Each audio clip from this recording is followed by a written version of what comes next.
प्रधानमंत्री नरेंद्र मोदी कई बार कहते हैं कि ये भारत का टाइम है। और बॉस, जब आपका टाइम चलता है ना, तो कोई कितना ही चाले कुछ बिगाड़ नहीं पाता। और कोई चाहे कितने भी हाथ पैर मार ले, चाहे कुछ भी बोल ले, सच यही है कि मोदी और मोदी के नए भारत का टाइम चल रहा है। ऊपर से डोनाल्ड ट्रंप की अमेरिकी सत्ता में वापसी से मोदी ट्रंप की जो जोड़ी बनी है, उससे एक पूरा इकोसिस्टम मिट्टी में मिलने लगा है। नरेंद्र मोदी ने बीते 10 साल से जो मेहनत की है, उसका रिजल्ट दिखने लगा है कि डीप स्टेट और एक बड़ा खुराफाती इकोसिस्टम एक एक करके निपटता चला जा रहा है। राहुल गांधी भले ही इंडियन स्टेट से लड़ने की बातें करें, लेकिन वो जिनके कंधे पर रखकर बंदूक चलाते हैं, अब वही कंधा झटक कर नीचे धीरे से कट लिए। आज एक बहुत बड़ी खबर आई कि अमेरिकी कंपनी हिंडनबर्ग रिसर्च बंद होने जा रहा है। यानी भाई ने अपना बोरिया बिस्तरा ही समेट लिया।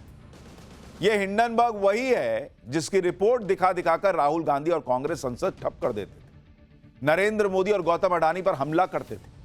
यह वही हिंडनबर्ग है जिसकी रिपोर्ट के आधार पर राहुल गांधी ने पीएम मोदी के खिलाफ सबसे बड़ा एजेंडा चलाया और उनका कनेक्शन गौतम अडानी से जोड़ा।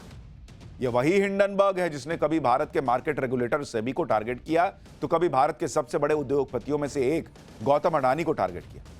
यह वही हिंडनबर्ग है जिसने भारत की मार्केट और उसके उद्योगपतियों को टारगेट कर भारत की इकोनॉमी को बर्बाद करने के लिए पूरा जोर लगा दिया, जिससे नरेंद्र मोदी कमजोर पड़ जाएं, भारत की अर्थव्यवस्था कमजोर पड़ जाए। लेकिन बॉस, अब तो हिंडनबर्ग ने ही हाथ जोड़ लिए, दुकान समेट ली। यानी नरेंद्र मोदी के खिलाफ राहुल गांधी जिस कंपनी की रिपोर्ट को हथियार बनाते थे, उस कंपनी ने ही सरेंडर कर दिया मोदी के सामने, भारत के सामने। राहुल गांधी को तो मोदी विरोध का खाद पानी हिंडनबर्ग से मिल रहा था। अब वो खाद पानी ही बंद होगा तो मोदी विरोध की फसल कैसे लहलहाएगी? इस पर बीजेपी कह रही है कि हिंडनबर्ग की दुकान बंद हो गई तो क्या उसका ठेका राहुल गांधी को मिल गया है क्या? एक बार सुनिए बीजेपी नेता रविशंकर प्रसाद ने क्या कहा है, फिर बताता हूं कि हिंडनबर्ग हो या जस्टिन ट्रूडो, मोदी विरोधियों में हड़कंप मचा क्यों है और कैसे मोदी ट्रंप की जोड़ी का इतना खौफ बैठ गया है डीप स्टेट और उसके इकोसिस्टम में कि भाई लोग पैनिक मोड में। लेकिन पहले बीजेपी को सुनिए। आज फिर कहूंगा, हिंडनबर्ग अपनी दुकान बंद कर रहा है तो क्या राहुल जी उसकी दुकान का ठेका आपको मिल गया है क्या? मैं बहुत जिम्मेदारी से कह रहा हूं, इंडियन स्टेट के खिलाफ गैर जिम्मेदाराना हरकत कौन करता है? हिंडनबर्ग करता है। हर संसद के चुनाव सत्र के पहले एक रिपोर्ट आएगी, हंगामा बनेगा, टीवी डिबेट कराई जाएगी और उसको इश्यू बनाया जाएगा। तो दुकान तो बंद हो रही है या बंद हो गई है। चलिए, राहुल गांधी को संभालने के लिए हम लोग काफी हैं। नरेंद्र मोदी से पंगा लेना और उनके नए भारत से पंगा लेना कितना भारी पड़ सकता है, इसका ट्रेलर तो पूरी दुनिया देख चुकी है। भाई, बॉर्डर पर चीन ने भारत से टकराने की कोशिश की, लेकिन अब चीन लाइन पर आता दिख रहा है। इसी तरह आपको याद होगा मालदीव के राष्ट्रपति वो मोहम्मद मोइजू, वो भी कुर्सी संभालते ही चीन की भाषा बोलने लगे थे। उन्हें भी जल्द समझ में आ गया कि मोदी से पंगा लेना सही नहीं है बॉस, भाई ट्रैक पे आ गया। फिर खालिस्तानियों के चक्कर में कनाडा के पीएम जस्टिन ट्रूडो ने पीएम मोदी से दुश्मनी मोल ली। अंत में क्या हुआ? 7 जनवरी को उसी को कुर्सी छोड़नी पड़ गई भाई को। अब 15 जनवरी को अमेरिकी रिसर्च कंपनी हिंडनबर्ग ने अपने सिस्टम शट डाउन कर दिए कि हम तो जा रहे हैं भाई दुकान बंद करके।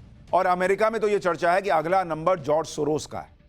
20 जनवरी के बाद सोरोस की कंपनियां भी बोरिया बिस्तरा समेट लेंगी, ऐसी चर्चा चल रही है। और यह सब चर्चा इसलिए तेज हो रही है क्योंकि अमेरिका में पीएम मोदी के करीबी दोस्त डोनाल्ड ट्रंप 20 जनवरी से गद्दी संभालने वाले हैं। ट्रंप के कुर्सी पर बैठने से पहले ही नरेंद्र मोदी के दुश्मन पतली गली से निकल रहे हैं। शायद उन्हें समझ आ गया है कि जब वो अकेले नरेंद्र मोदी का कुछ नहीं बिगाड़ पाए तो फिर ट्रंप और मोदी की जोड़ी से कैसे लड़ेंगे? नामुमकिन है ये उनके लिए। इसलिए अब मोदी विरोधी सरेंडर मोड में दिख रहे हैं। हिंडनबर्ग रिसर्च कंपनी की शुरुआत साल 2017 में हुई, लेकिन सिर्फ 8 साल में हिंडनबर्ग ने अपना शटर डाउन कर दिया। हिंडनबर्ग रिसर्च के फाउंडर नैट एंडरसन ने कंपनी को बंद करने का ऐलान किया तो उन्होंने एक लंबा चौड़ा पोस्ट किया, यह बताया कि वो हिंडनबर्ग बंद क्यों कर रहे हैं। जरा सुनिए भाई ने क्या लिखा, क्यों हिंडनबर्ग बंद कर रहा है। भाई कह रहा है नैट एंडरसन कि हिंडनबर्ग को बंद करने का फैसला बहुत सोच समझ के लिया। नैट एंडरसन ने कहा कि यह बेहद निजी फैसला है, कोई खास बात नहीं है, कोई विशेष खतरा नहीं है, कोई हेल्थ इशू नहीं है, कोई बड़ा व्यक्तिगत मुद्दा नहीं है। मतलब भाई का अपना पर्सनल मूड किया तो भाई ने बंद कर दिया। नेट का दावा है कि पिछले साल ही उन्होंने अपने परिवार और टीम को बताया था कि वो हिंडनबर्ग को बंद करने का फैसला ले चुके हैं। नेट ने कहा कि हम कुछ आइडिया पर काम कर रहे थे, उनके पूरा होने के बाद इसे बंद करने का प्लान था और आज वो दिन आ गया। नेट ने कहा कि हमने कुछ ऐसे साम्राज्यों को हिला दिया जिन्हें हमें झटका देने की जरूरत थी। तो भाई तुमको काहे जरूरत थी? भारत में निवेशकों का पैसा डूब जाए ये तुम्हारी कैसे जरूरत थी? और इतने लोगों का पैसा बर्बाद हुआ, इतने पैसे लोगों का पैसा डूब गया, घर बर्बाद हुआ और तुम समेट लिए दुकान कि नहीं मेरा हो गया, अब मैं चलता हूं, दुआओं में याद रख। अरे भाई ऐसा कौन काम करता है?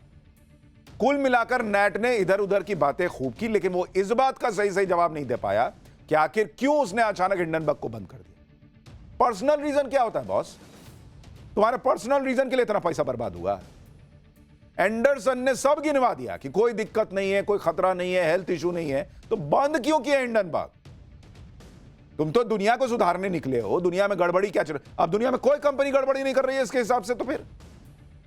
और 5 दिन बाद अमेरिका में सरकार बदलने वाली है, डोनाल्ड ट्रंप आने वाले हैं, तो उसके 5 दिन पहले तुम्हारा मूड गया कि नहीं अब बंद करते हैं।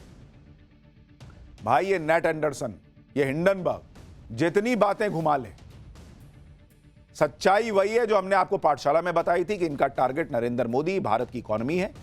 और वो इकोनॉमी जब तक नहीं गिरेगी तब तक नरेंद्र मोदी कुर्सी से कैसे हटेंगे? तो एक काम करो, जो इस देश के 2 बड़े उद्योगपति हैं उनमें से एक को टारगेट करो। 2 पिलर तो एक साथ हिलेगा नहीं, तो पहले अडानी को टारगेट करो, उसको झकझोर दो, मार्केट शेयर का गिरा दो, निवेश भाग जाए, यहां से निवेशक भाग जाए, मोदी अपने आप नीचे आ जाएंगे। यही प्लान था इसका। और सब लोग ये समझ गए कि ट्रंप के आने के बाद या आने से ठीक पहले हिंडनबर्ग का बंद होना कोई संयोग नहीं।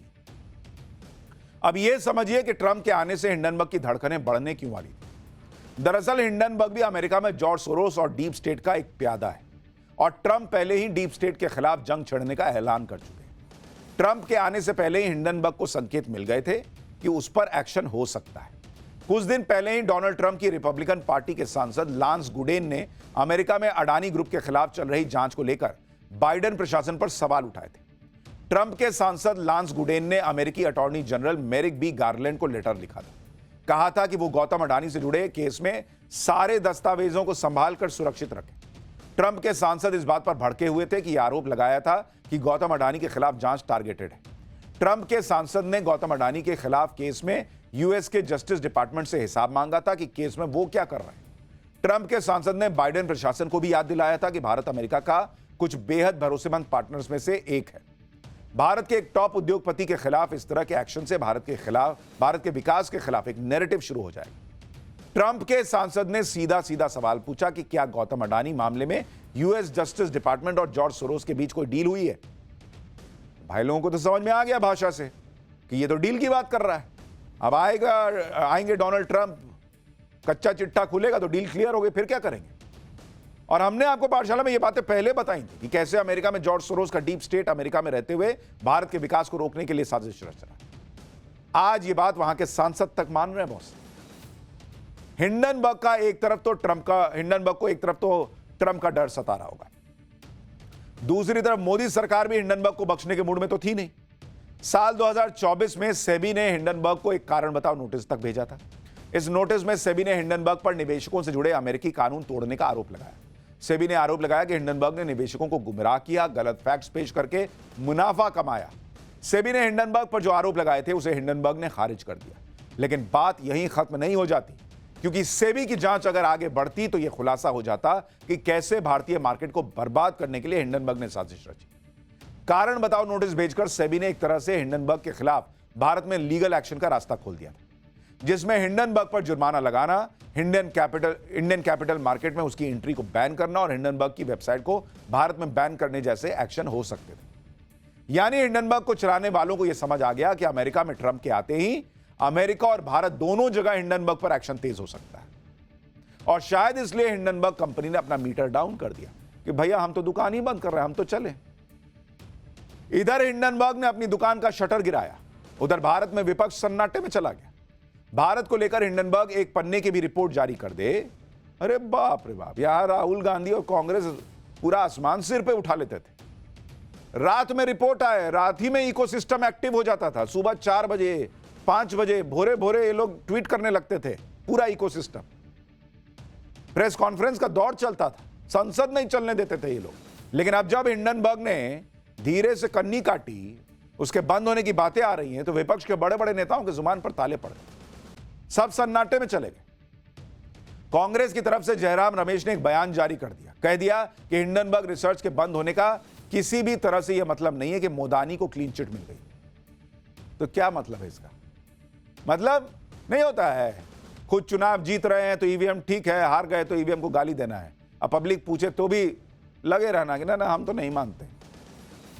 हिंडनबर्ग का बंद होना सिर्फ एक कंपनी का बंद होना नहीं है, यह नरेंद्र मोदी और भारत के खिलाफ चल रही इंटरनेशनल साजिश की एक और दुकान के बंद होने जैसा है। हमने आपको पाठशाला में पहले भी बताया था कि कैसे नरेंद्र मोदी के खिलाफ एक इकोसिस्टम काम करता है। यह वो इकोसिस्टम है जिसे यह बिल्कुल पसंद नहीं आ रहा कि पीएम मोदी कैसे भारत को मजबूत से ज्यादा मजबूत किए जा रहे हैं, कैसे भारत की ग्लोबल पावर कई गुना बढ़ा रहे हैं।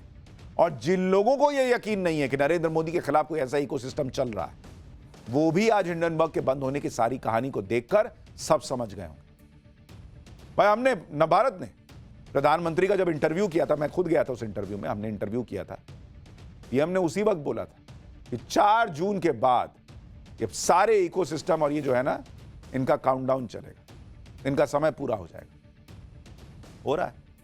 कैसे मोदी विरोधी इकोसिस्टम के सारे तार एक दूसरे से जुड़े हुए हैं, आप पिछले 15 दिन में अमेरिका में जो जो हुआ है उसकी क्रोनोलॉजी देख लीजिए।